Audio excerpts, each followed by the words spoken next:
Boa noite aos amigos que nos acompanham nesse canal, pelo YouTube, pelo Facebook, pelo Instagram. Nessa série que nós estamos trabalhando, que é o estudo das leis morais. Um estudo que se refere à terceira parte do Livro dos Espíritos, que trata das leis morais.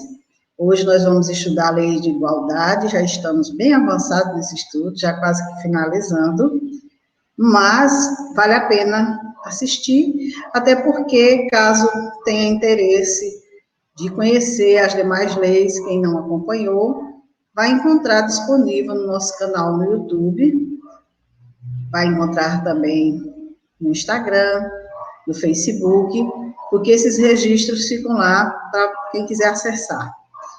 Então, nós vamos iniciar nosso estudo já informando que estamos ao vivo, nosso chat está aqui à disposição, caso alguém queira interagir, caso alguém queira perguntar alguma coisa. Nós vamos fazer a leitura das questões, como sempre fazemos, uma leitura das questões que dizem respeito às leis, e aí nós anexamos algum comentário. Algumas questões nós não trouxemos aqui, por considerar que elas poderão ser vistas em outro momento, caso a pessoa tenha interesse, que são complementos de algumas questões que nós trouxemos. Então, nós vamos iniciar o estudo das leis morais, hoje com a lei de igualdade. Uma lei extremamente importante. Essa lei de igualdade, ela compreende as questões 803 a 824.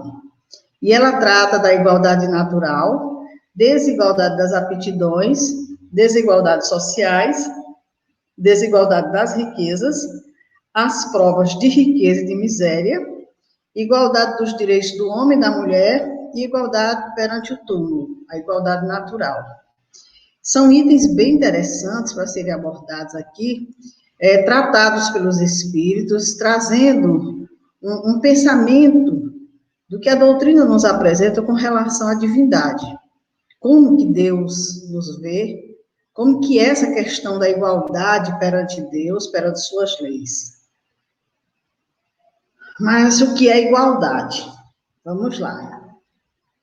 Bem, igualdade, a gente já sabe que é a ausência de diferença, tudo igual. Não existe diferença para ninguém, está tudo de igual para igual.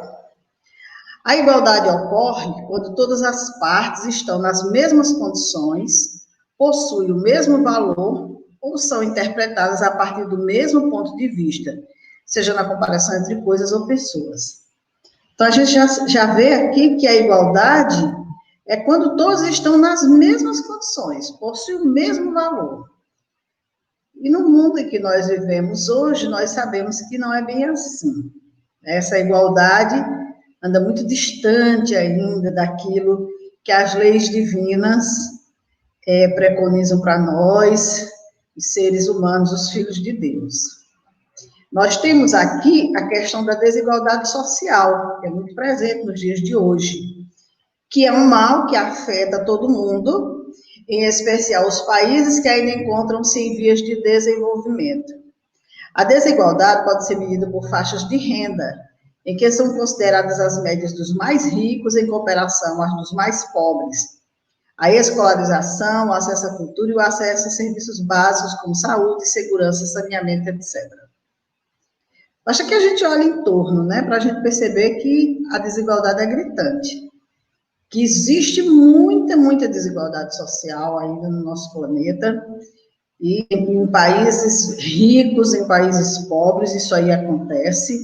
As pessoas estão, muitos com acesso, poucos, aliás, com acesso a muita coisa, e muitos sem acesso a nada, né? Como a gente vê aqui essa questão da escolarização, da cultura, da saúde, da segurança, de saneamento, isso é algo que muita gente não sabe nem do que se trata, porque nunca teve acesso.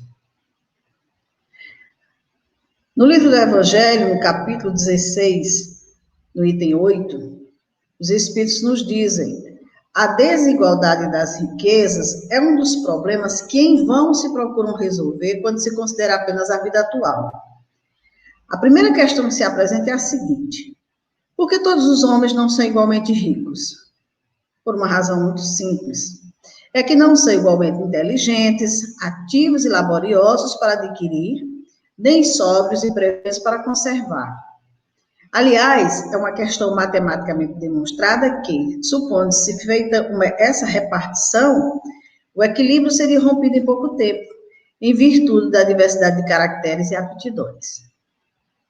Então, aqui o Evangelho já nos esclarece com relação a essa desigualdade gritante que nós vemos no nosso planeta, de riquezas e tudo, que é algo que não se resolve na vida atual. Por quê? Né? Quando trata dessa questão de alguns seres serem mais inteligentes, mais ativos, mais laboriosos para adquirir, e sóbrios e previdentes para conservar, a gente vê que são poucos aqueles que realmente colocam a sua inteligência, o seu saber, a sua força de trabalho nessa questão de empreender, de conseguir algo de melhor, são sóbrios, são previdentes para conservar. A maioria, quando se vê a par com a riqueza, como muitos a gente vê por aí, às vezes ganha um prêmio na loteria, o que é que vai fazer? Está pensando em nada de ser previdente, de conservar, de nada, não. Entra num desgaste material daquela riqueza, que daqui a pouco estão pobres novamente. Então, é uma questão de educação do ser. É claro que sempre, enquanto não houver esse equilíbrio entre os homens, de moralidade, de saber, vai haver essa desigualdade. Porque muitos trabalham, muitos são inteligentes, muitos se dedicam ao trabalho, são previdentes, são laboriosos, conquistam, conservam, mas tem uma boa parte que não participa desse equilíbrio de maneira nenhuma.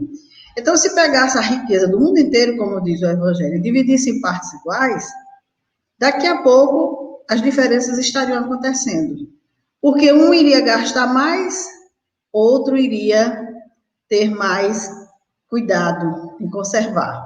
E com isso, daqui a pouco, a desigualdade estaria feita novamente.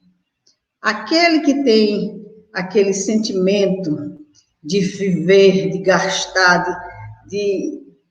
sei lá, de colocar tudo num ponto fora do equilíbrio, daqui a pouco ele torra tudo que ele tem e vai para as mãos de quem? Vai para a mão de alguém. E esse alguém, sendo alguém que pega esse dinheiro, investe em algo, trabalha e conserva e tudo mais, a tendência é ele se enriquecer. Então, essa desigualdade não é coisa para se resolver assim tão simplesmente como se imagina.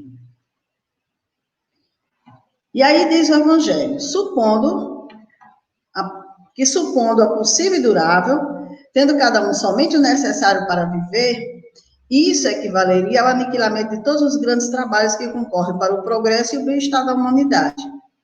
Que, portanto, supondo-se que ela desse a cada um necessário, desapareceria o estímulo que impulsiona as grandes descobertas e os empreendimentos úteis. Também, aqui está uma outra razão que os espíritos nos trazem, né? Se cada um tivesse apenas o necessário para viver, então os grandes trabalhos que concorrem para o progresso e o bem-estar da humanidade não aconteceriam. Porque, geralmente, esses trabalhos, essas conquistas, partem de quem tem uma condição maior. Quando a gente vai atrás desses grandes nomes que estão aí por trás, das grandes empresas que realizam muito, isso é o quê? É porque tem mais. Então, se pegar e der a cada um só o necessário, não vai ter estímulo para a pessoa ir em busca de mais nada, porque já tem o necessário. Então, com certeza, essas questões de riqueza, de desigualdade social, ainda vão existir por muito tempo na Terra. Então, vamos tratar agora da igualdade natural, que é o primeiro item da lei de igualdade, tratando agora da lei de Deus, porque aqui nós vimos que as leis que regem os homens fazem com que essas desigualdades aconteçam. Agora, perante Deus, são iguais todos os homens? Aí nós vamos falar de uma igualdade dada por Deus. Se perante Deus são iguais todos os homens, porque nós sabemos que perante a humanidade não são. Aqueles que têm mais, são mais bem recebidos, são mais bem tratados, vivem melhor do que aqueles que não têm. Então, perante Deus, são iguais todos os homens? Sim. Todos tendem para o mesmo fim, e Deus fez suas leis para todos. Dizeis frequentemente, o sol brilha para todos, e anunciais assim uma verdade maior e mais geral do que pensais. Então, o sol brilha para todo mundo, não escolhe uma casa rica ou uma casa pobre para aquecer, ele brilha para todos. Então, para Deus também, todos os seus filhos são iguais, todos tendem para o mesmo fim. Deus fez leis para todos, não foi para o rico e outra para o pobre, não. Todos os homens estão submetidos às mesmas leis da natureza. Todos nascem igualmente fracos, acham-se sujeitos às mesmas dores, e o corpo do rico se destrói como o do pobre. Deus a nenhum homem concedeu superioridade natural, nem pelo nascimento, nem pela morte. Todos aos seus olhos são iguais. Isso aqui é uma resposta que os espíritos deram a Kardec, mediante essa pergunta, se perante Deus são iguais todos os homens. Claro que sim, todos nós nascemos nessa condição de sujeito às mesmas dores, o corpo do rico e do pobre vai se destruir, todos vão morrer. Então, Deus não concedeu superioridade nem por nascimento, nem por morte. Aquela coisa, meu sangue é azul, não existe isso diante de Deus, são todos iguais. E a desigualdade das aptidões. Por que não otorgou Deus as mesmas aptidões a todos os homens? Por que todos não têm o mesmo conhecimento, o mesmo saber? Deus criou igual todos os espíritos, mas cada um destes vive há mais ou menos tempo e, consequentemente, tem feito maior ou menor soma de aquisições. A diferença entre eles está na diversidade dos graus da experiência alcançada e da vontade com que obram, vontade que é o livre-arbítrio. Daí os se aperfeiçoarem uns mais rapidamente do que os outros, que lhes dá aptidões diversas. Então, não é que Deus deu mais aptidões a um ser do que ao outro, não. Ele criou todos iguais, cada um com as capacidades, as potencialidades a serem desenvolvidas, só que tem uns que já reencarnaram mais tempo, vamos dizer, foram criados primeiro, já tem muitas e muitas reencarnações à frente, outros estão iniciando a sua caminhada. Então, esses que estão com maiores aquisições de conhecimento são aqueles que já viveram mais, são aqueles que se dedicam mais. Então, a diferença está justamente nessa diversidade desses graus da experiência alcançada. Quer dizer, o homem que tem vontade, que usa do seu livre-arbítrio, que lhe permite agir, e avança, e busca, ele se adianta mais do que aquele que é indiferente, que não faz muita questão de buscar nada, nem conhecimento, nem sabedoria. Então, um se aperfeiçoa mais rápido que os outros. A gente pode pegar bem um exemplo de uma escola. Aqueles alunos mais dedicados, eles passam de ano e avançam. Eles começaram na mesma classe que os outros foram. Mas tiveram aqueles que não se dedicaram a estudar, que foram reprovados, que foram se atrasando, que foram desistindo do estudo. E aqueles que perseveraram, que estiveram sempre naquele sentimento de buscar, naquela vontade de conquistar, vão se adiantando. E com isso eles vão ganhando maior grau de experiência. Então, não é Deus que deu maiores aptidões a ninguém, não. É o próprio ser que busca, porque todos nós temos a condição, a capacidade para conseguir, para realizar.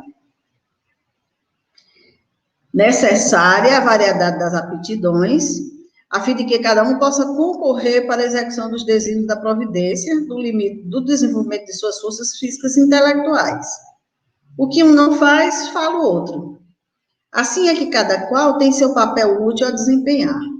Demais, sendo solidário entre si todos os mundos, necessário se torne que os habitantes dos mundos superiores, que na sua maioria foram criados antes do vosso, venham habitá-lo para vos dar o exemplo. Então, já pensou se todo mundo só soubesse fazer uma coisa? Como é que ia ser a vida? O bom é essa variedade, essa diversidade, aonde um tem um conhecimento, outro tem outro, e a gente pode usufruir de todas essas aptidões, de acordo com as nossas necessidades, e cada um vai buscar desenvolver a aptidão que está em si, que está mais latente, né? Aquele que tem mais interesse, aquele que ele gostaria tanto físico como intelectualmente, desenvolver, e com isso, um faz uma coisa, outro faz outra. E essa diversidade é necessária para que a gente possa ter a vida que a gente tem hoje, o conforto que a gente tem hoje, as disposições que nós temos. Da mesma forma, se dá entre os mundos essa solidariedade, aonde aqueles que se desenvolveram mais, vivem em outros mundos, volta e meia reencarnam em mundos mais inferiores como o nosso, para nos auxiliar com o seu exemplo, com seus conhecimentos, como nós temos visto tantas criaturas que chegaram aqui na Terra e pelo tempo que aqui estiveram, deixaram muitos ensinamentos, muitos conhecimentos. Passando de um mundo superior a outro inferior, conserva o espírito integralmente as faculdades adquiridas? Então, esse espírito que está lá no mundo superior e que vem para o mundo inferior para auxiliar, ele conserva integralmente as faculdades que ele adquiriu, o saber, a moralidade, tudo que ele tinha conquistado? Ele vem para o mundo inferior, ele conserva isso? Sim. Já temos dito que o espírito que progrediu não retrocede. Poderá escolher, no estado de espírito livre, o invólucro mais grosseiro ou posição mais precária do que as que já teve. Porém, tudo isso para lhe servir de ensinamento e ajudá-la a progredir. Então, uma criatura dessa, que está lá no mundo superior e que vem para o mundo inferior para auxiliar, ele vai chegar aqui, de repente vai escolher um corpo mais grosseiro, uma situação mais precária, não vem com necessidade de se destacar, e ser destaque para nada, porque o intuito dele não é esse, mas vem deixar um legado para a humanidade, vem auxiliar, e nós vamos perceber a superioridade moral dessa criatura na sua vivência, na sua experiência, nos seus atos, em tudo que ele realiza. Então, esse espírito, com certeza, ele vai trazer toda a sua conquista. Nós temos as nossas, nós aqui na Terra, que estamos reencarnando, sabe Deus quantas mil vezes já, por que a gente sabe de coisas que nunca estudou? Por que a gente tem facilidade diante de algumas coisas sem nunca ter tido contato com elas? São aquisições do espírito que nós não lembramos do passado, mas elas estão latentes ali. E no momento em que a gente está em contato com aquela realidade, é como se a gente estivesse relembrando tudo aquilo que vai nos auxiliando na nossa experiência aqui.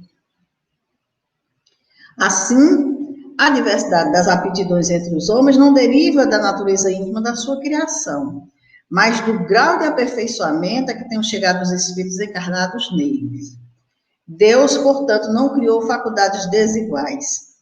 Permitiu, porém, que os espíritos em graus diversos de desenvolvimento estivessem em contato, para que os mais adiantados pudessem auxiliar o progresso dos mais atrasados.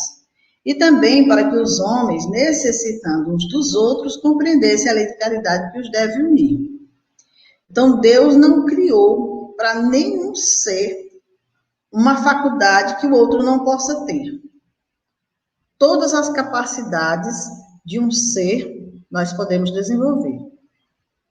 Basta que a gente queira, ou basta que seja aquele momento, porque muitas vezes o espírito vem com limitações devido a erros, faltas graves no passado, e ele não vem com a capacidade de desenvolver toda a sua potencialidade. Porque agora o momento é de vivenciar uma prova mais difícil, onde ele não vai poder contar muito com as conquistas que ele tinha, aí sim. Mas, com certeza, esse conhecimento lhe pertence. Num outro momento, ele poderá fazer uso. Então, Deus permitiu justamente que existissem esses graus diversos para que houvesse esse contato. Porque, veja bem, numa sala de aula, quando nós falamos, existem mentes com pensamentos e entendimentos muito diferenciados.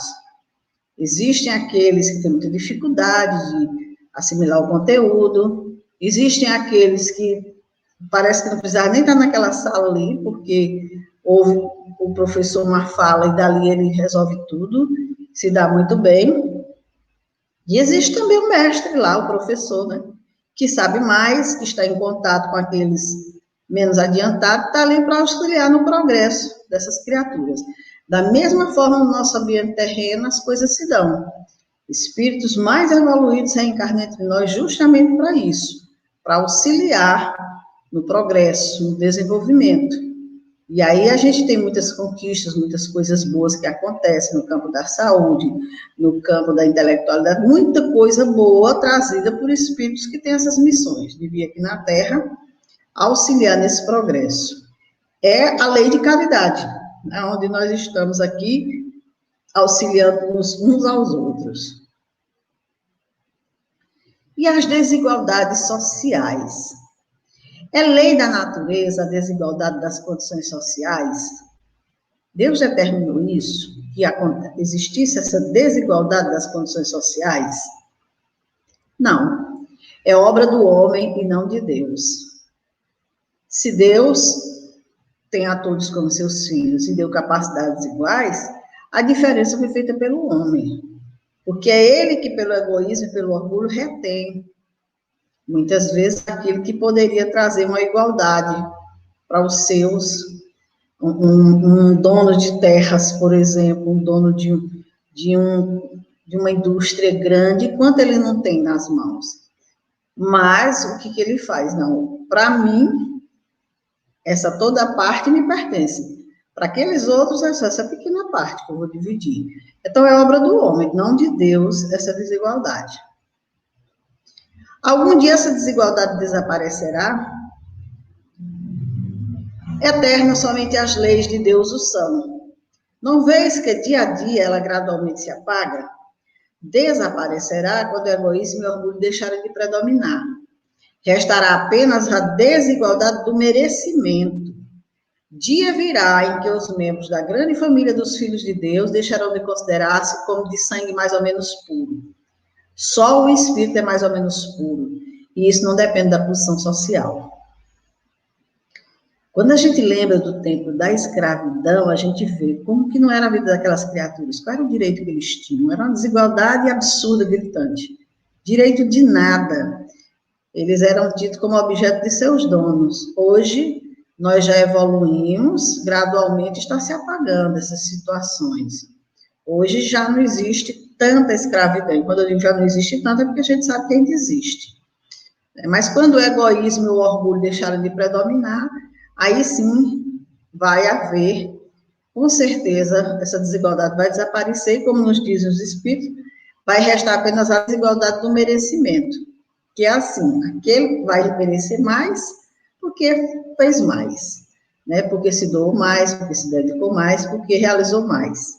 E aí, com certeza, haverá essa desigualdade. E que se deve pensar dos que abusam da superioridade de suas posições sociais para, em proveito próprio, oprimir os fracos. Isso acontece tanto na nossa sociedade. Alguém que abusa da superioridade, da sua posição social, para oprimir aqueles que estão sob seu comando. Merecem anátema, merecem ser condenados. Ai deles, serão a seu turno oprimidos. Renascerão numa existência que terão de sofrer tudo que tiverem feito sofrer aos outros. Então, a lei da reencarnação vai estar aí educando esses seres. Porque se hoje eles estão abusando da superioridade e proveito do que tem, oprimindo as criaturas, vão vivenciar experiências em outros momentos, vão reencarnar numa condição de oprimidos.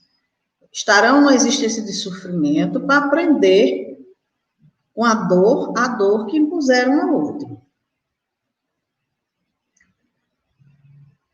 E agora, a desigualdade das riquezas.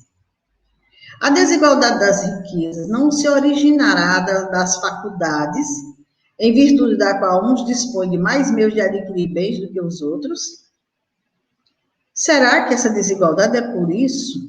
Porque tem alguém que tem mais meio de adquirir bens do que os outros, tem mais conhecimento, tem mais capacidades, tem mais meios de adquirir mais bens do que os outros? Vamos ver a resposta dos espíritos. Sim e não. Da velhacaria e do roubo, que dizeis? Quer dizer, pode ser que a riqueza se dê por conta dessa condição.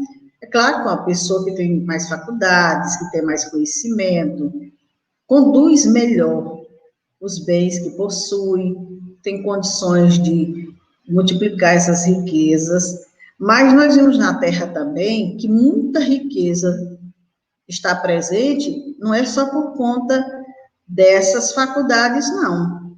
E aqui os Espíritos deixam claro, velhacaria e roubo, que é o que a gente mais vê nos dias de hoje. Nós estamos aí vivenciando quadros em nossa sociedade, que a gente chama de corrupção, que é nada mais do que isso, velhacaria e roubo. Tem muita gente enriquecendo aí, ilicitamente, sem nenhum esforço. Então, não é fruto das faculdades que ele traz, que ele tem capacidade para desenvolver, não. É só mesmo a velhacaria e o roubo. Mas a riqueza herdada, essa não é fruto de más paixões. Então, tudo bem, alguns enriquecem por velhacaria e por roubo. Mas se a pessoa herdou, não é fruto de más paixões. E aí os Espíritos esclarecem algo interessante. Que sabes a esse respeito? Busca a fonte de tal riqueza e verás que nem sempre é pura. Sabes, porventura, se não se originou de uma espoliação ou de uma injustiça? Tem muita riqueza por aí, que quando se vai buscar a origem, realmente, está ali muita espoliação, muita injustiça. Então, as criaturas estão recebendo, mas não quer dizer que elas estejam isentas dessas más paixões, não. Aos que mais tarde herdam uma riqueza inicialmente mal adquirida, alguma responsabilidade cabe por esse fato?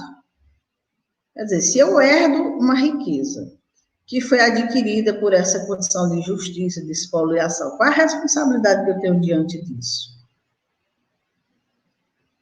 É fora de dúvida que não são responsáveis pelo mal que outros hajam feito, sobretudo se o ignoram, como é possível que aconteça. Mas fica sabendo que, muitas vezes, a riqueza só vem ter as mãos de um homem para lhe propiciar ensejo de reparar uma injustiça. Feliz dele se assim o compreende. Então, muitas vezes, essas riquezas tidas de más paixões, obtidas pelas más paixões, às vezes vêm para as mãos de alguém para que esse alguém possa reparar algumas injustiças.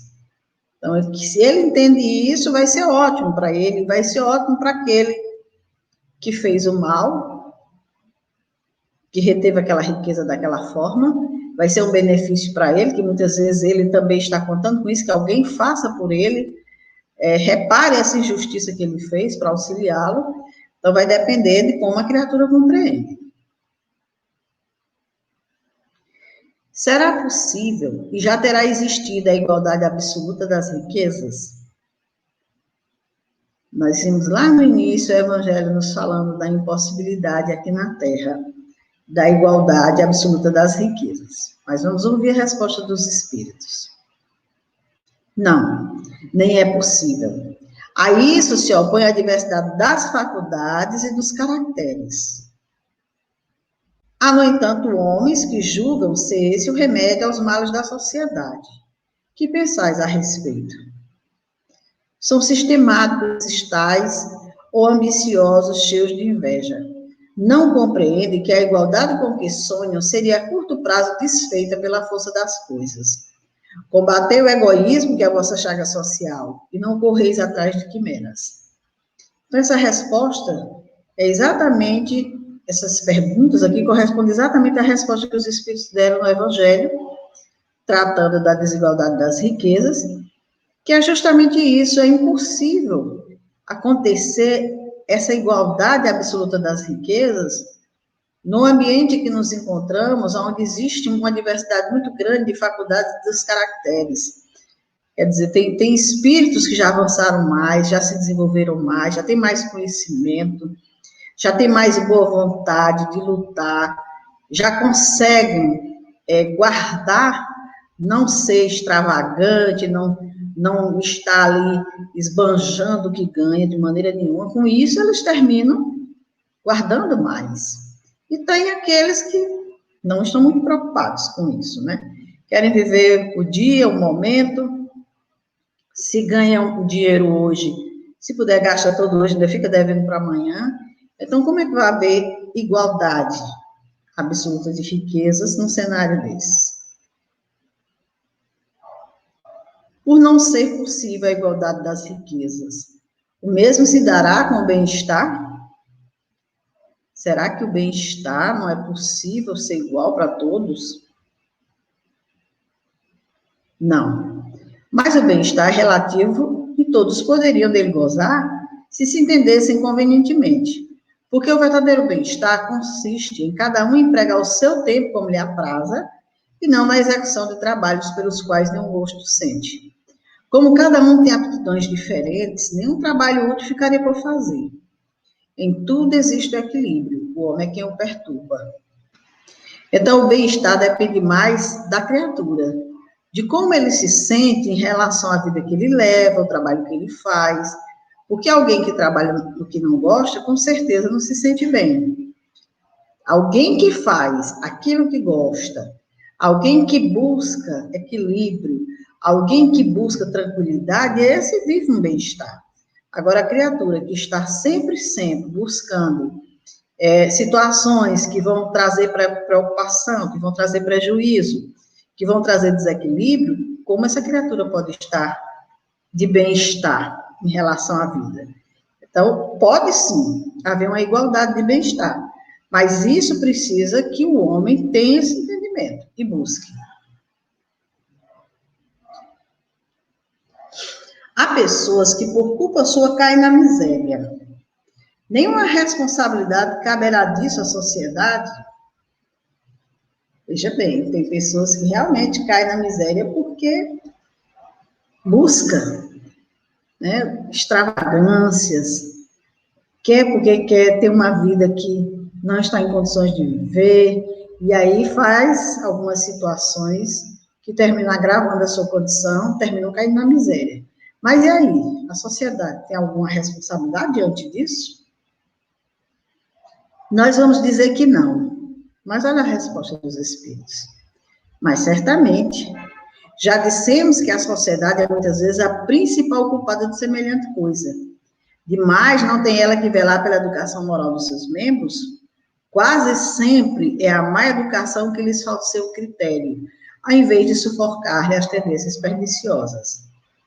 Então, a sociedade é responsável porque ela não se preocupa pela educação moral dos seus membros. Ela não se preocupa em educar os seus membros. E com isso eles vão falindo, com isso eles vão buscando situações que os levam à miséria moral, à miséria material, tudo em função dela não estar muito preocupada com a assistência a essas criaturas. Hoje a sociedade é muito materialista. Então, o que é que nós temos em sociedade? Aquele conceito de que para você ser melhor que o outro, você tem que buscar, você tem que correr.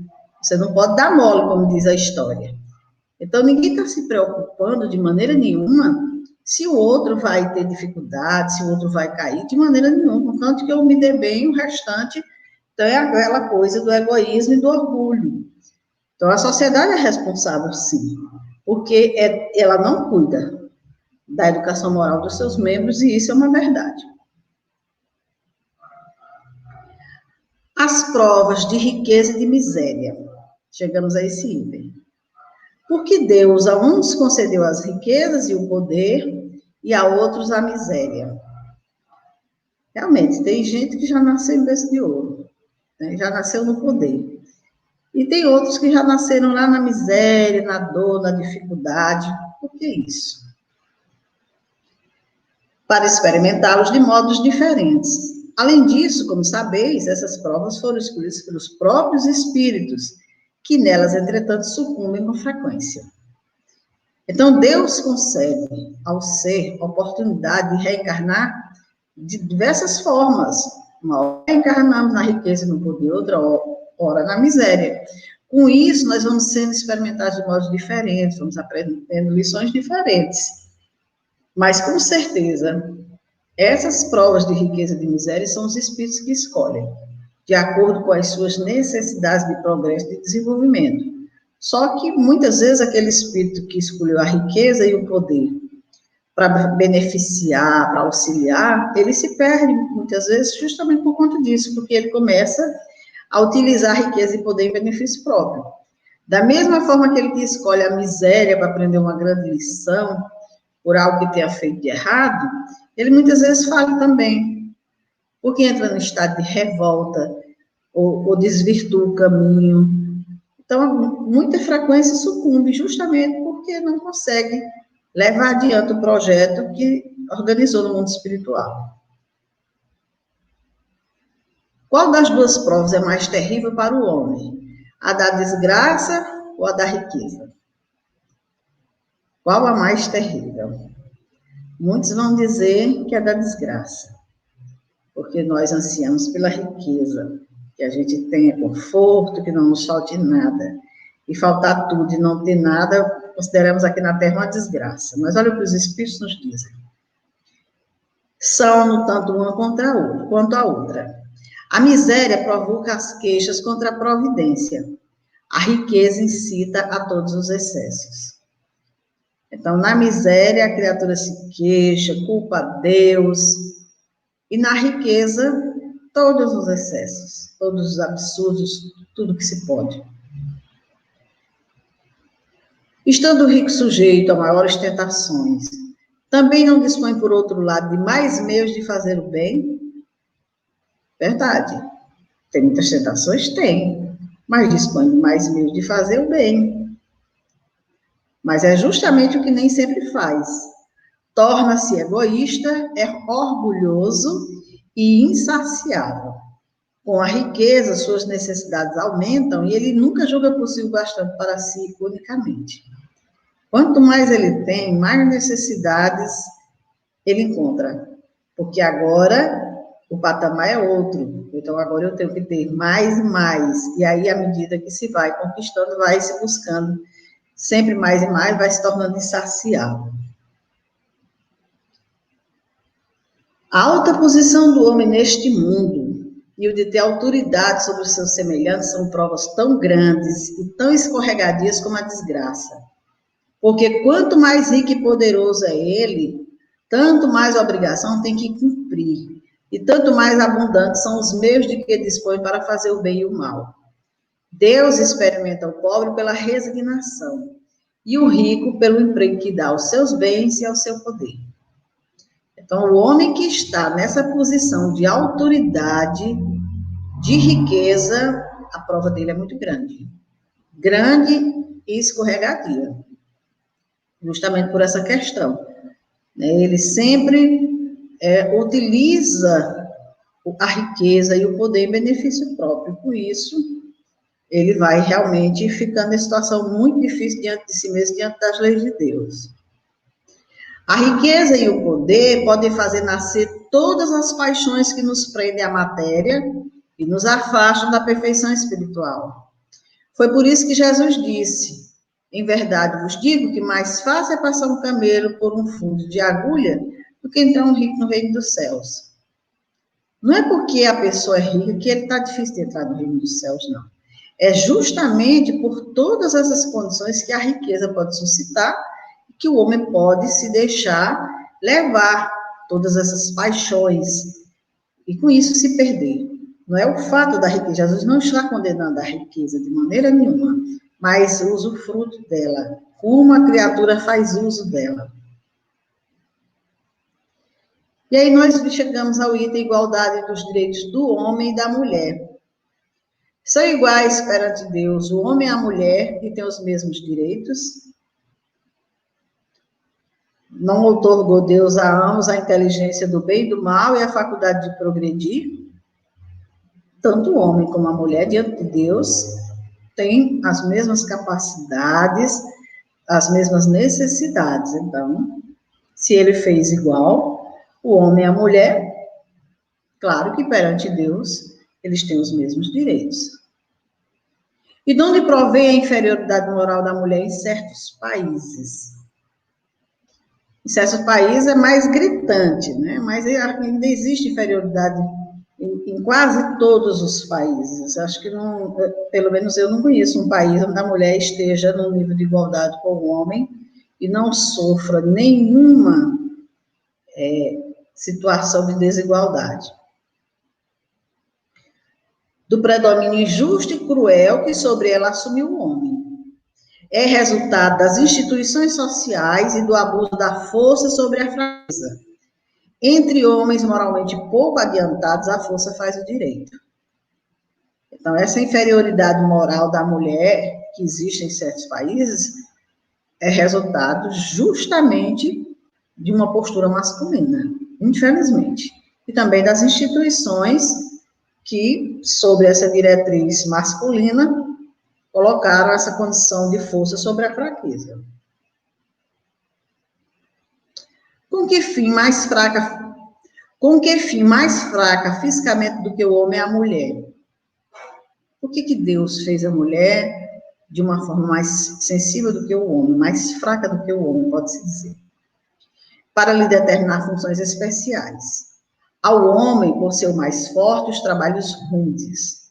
À mulher, os trabalhos leves. A ambos o dever de se ajudarem mutuamente a suportar as provas de uma vida cheia de amargor. Então, a gente sempre sabe, foi assim sempre, que as funções mais pesadas, os trabalhos mais rudes, estavam entregues ao homem e à mulher os trabalhos mais leves.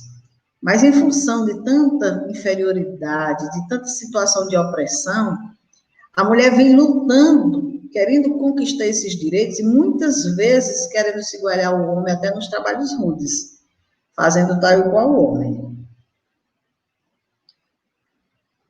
A fraqueza física da mulher não a coloca naturalmente sob a dependência do homem? Pergunta interessante. Deus a uns deu a força para proteger o fraco e não para o escravizarem. Deus apropriou a organização de cada ser as funções que lhe cumpre desempenhar. Tendo dado à mulher menor força física, deu-lhe ao mesmo tempo maior sensibilidade em relação com a delicadeza das funções maternais e com a fraqueza dos seres confiados aos seus cuidados. Então, se a mulher, fisicamente, ela é mais fraca do que o homem, e muitas vezes se coloca sob a dependência do homem, para ser protegido, não é para ser escravizado, de jeito nenhum. E a organização física dela tem funções que somente ela pode desempenhar, o homem não. O próprio organismo dela é todo estruturado para as funções maternais, o que não pode, nesse momento, ter igualdade com o homem, de maneira nenhuma. E para isso ela precisa ter essa fraqueza, essa sensibilidade para auxiliar, para receber esses seres que foram confiados aos seus cuidados. Uma fraqueza que a gente chama de fraqueza, mas que a gente sabe o tamanho da fortaleza de uma maternidade, né? As funções a que a mulher é destinada pela natureza terão importância tão grande quanto as deferidas ao homem? Porque nós sabemos que a mulher, a função da maternidade foi destinada. Será que ela tem importância tão grande quanto as deferidas ao homem? Sim, maior até. É ela quem lhe dá as primeiras noções da vida. Então, é a mulher quem educa o homem. É ela quem gera o homem. É ela quem cria, quem cuida. Então, as primeiras noções de vida é dada pela mulher.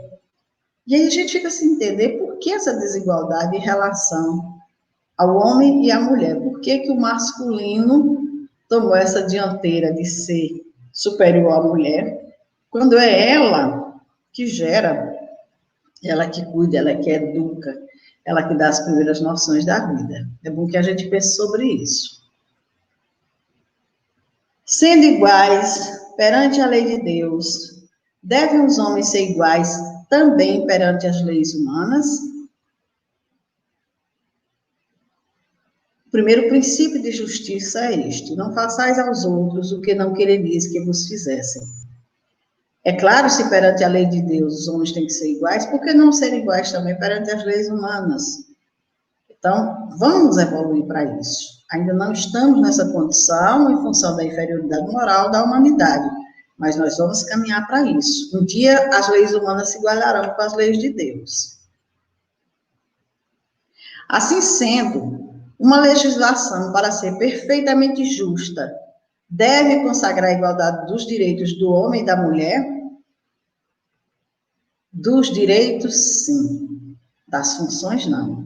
Precisa que cada um esteja no lugar que lhe compete. Ocupe-se do exterior o homem e do interior a mulher, cada um de acordo com a sua aptidão. A lei humana, para ser equitativa, deve consagrar a igualdade dos direitos do homem e da mulher. Todo privilégio a um ou ao outro concedido é contrário à justiça. A emancipação da mulher acompanha o progresso da civilização. Sua escravização marcha de par com a barbárie. Então, aqui os Espíritos deixam muito claro que dos direitos, sim, cada um que ocupa o seu espaço de trabalho, de mercado lá no exterior, precisam ter, sim, direitos iguais. Agora, em termos de função, a mulher vai ser sempre diferente do que o homem. Por quê? Porque o homem, embora ele saia para trabalhar e a mulher também saia, mas a mulher ela tem uma função muito interior, que é a de cuidar daqueles filhos que ela gerou. Muitas mulheres dizem assim: direitos iguais, o homem também tem que cuidar. Mas nós temos que atentar para uma questão que é muito importante ser lembrada. A mulher é quem gera o filho, é quem lhe dá a vida, é quem doa de si, é quem pare, como nós dizemos, é a criança, é quem amamenta, é quem cuida dela. Sem esses cuidados, essa criança não sobrevive. E por um bom tempo da vida, ou sempre, vai estar ela ali, cuidando. Então, essa atitude interior de educação e de amparo cabe à mãe. Porque se ela tiver um filho e nunca for comunicado ao pai que ele foi pai, ele nunca vai saber que ele tem um filho. Mas a mulher, ela não pode negar isso, ela não pode dizer que nunca teve um filho. Então, essa questão interior é dela. Não estamos querendo dizer aqui os espíritos que a mulher não pode trabalhar fora de casa, que a mulher, que só o homem pode sair, não é nada disso. Que o homem se ocupa do exterior e a mulher do interior diz respeito justamente a essa condição que a mulher tem, que foi dada por Deus, que, como nos diz Chico Xavier, existe um segredo entre a mulher e Deus, porque só a mulher pode gestar um ser, pode dar vida, pode gerar um ser humano, o homem não pode fazer isso. Então, essa condição interior é da mulher. Ela pode trabalhar fora, o homem também, os mesmos direitos eles têm, porque essa emancipação que está acompanhando o progresso da civilização, como nos diz os espíritos, garante esse direito à mulher. Agora, a função maternal, a mulher nunca pode abrir mão, não deve nunca abrir mão, porque é ela a responsável. Ela recebeu de Deus esse compromisso, e com certeza dará contas a Deus daquilo que esteja fazendo. Então, mesmo que ela saia, como nós sabemos de muitas mães que trabalham fora, muitas mães que muitas vezes não têm um companheiro, mas que estão ali, trabalham fora, mas se dedicam à sua família. Estão no trabalho, mas estão se informando como é que está o filho, na escola, em casa, se o filho adoece, tudo ela está sempre ligada. Então, essas funções são totalmente diferentes das funções masculinas. Agora, os direitos, esses direitos são iguais, sim. Não pode ser diferente a mulher do homem quando realiza o mesmo trabalho. Tem que ter o mesmo direito. E aí, finalizando a igualdade perante o túmulo. De onde nasce o desejo que o homem sente de perpetuar sua memória por meio de monumentos fúnebres? Quando a gente visita um cemitério, a gente vê cada túmulo belíssimo, né, ali deixando claro quem foi aquela personalidade que ali esteve. E os espíritos nos dizem que é o último ato de orgulho, a criatura querer se perpetuar em monumentos fúnebres. Mas a suntuosidade dos monumentos fúnebres não é antes devida, mais das vezes, aos parentes do defunto, que lhe querem honrar a memória do que ao próprio defunto. Muitas vezes não é a pessoa que morreu nem pensou nisso, mas a família quer porque quer, não, era uma família tradicional, o túmulo tem que chamar a atenção, tem que saber que ali está o fulano de tal. E aí os espíritos dizem o orgulho dos parentes, desejosos de se glorificarem a si mesmos. Assim, nem sempre é pelo morto que se fazem todas essas demonstrações. Elas são feitas por amor próprio e para o mundo. bem como por ostentação de riqueza. Supõe-se, porventura, que a lembrança de um ser querido dure menos no coração do pobre, que não lhe pode colocar sobre o túmulo, senão a singela flor? Supõe-se que o mármore salva do esquecimento aquele que na terra foi inútil? Então, esses túmulos, esses monumentos que se colocam ali, de maneira nenhuma vai perpetuar a memória de alguém, porque se esse alguém na terra for uma criatura inútil, ela vai ser esquecido. Aquele túmulo vai ser lembrado enquanto a família estiver ali, mas daqui a tempo passa, se vê, ninguém sabe nem de quem se trata. Porque quais foram os feitos que essa criatura deixou? Nenhum. E com certeza, o sentimento daquela criaturinha simples, que não pôde fazer um túmulo, que não faz, muitas vezes é até muito maior em relação àquele ser do que aquele que tem lá a sua suntuosidade. Reprovais, então, de modo absoluto a pompa dos funerais? Não. Quando se tem visto honrar a memória de um homem de bem, é justo e de bom exemplo. O túmulo é o ponto de reunião de todos os homens.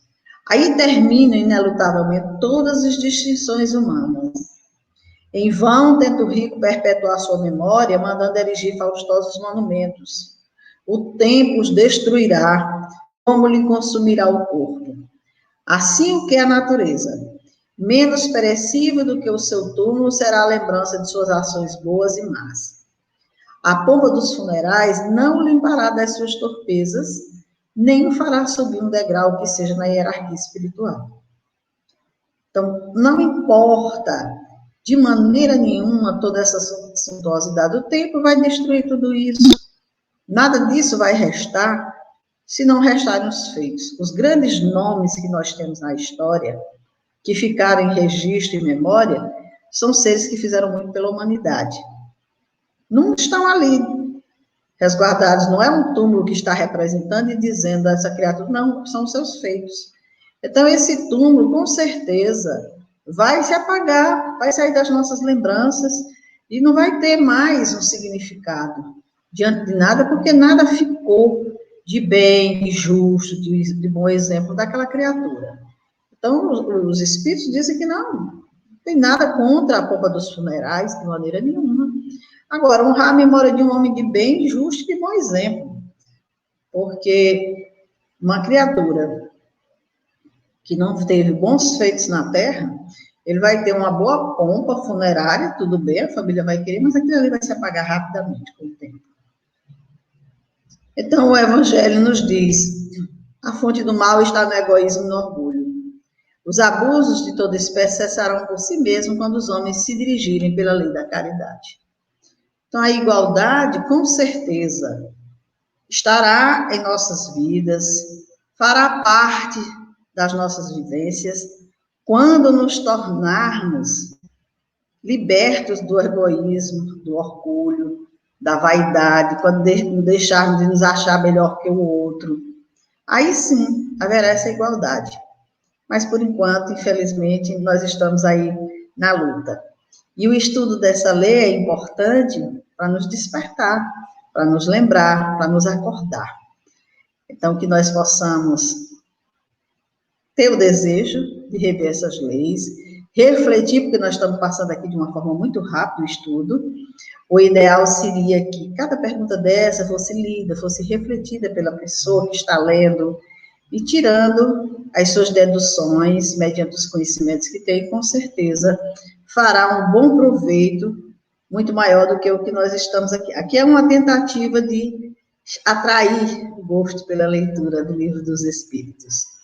Então, nós vamos agradecer aqui a nossa amiga Eliane, agradecer a nossa amiga Augusta, a Luane, ao Gilfran, que também está nos acompanhando, a Jacira, desejando a todos uma boa noite, muito grato pela companhia, e encerrando aqui o nosso estudo das leis morais, convidando a vocês para o nosso próximo estudo, lembrando que nós estamos quase concluindo o estudo dessas leis. Uma boa noite a todos e até a próxima quinta-feira. Muita paz.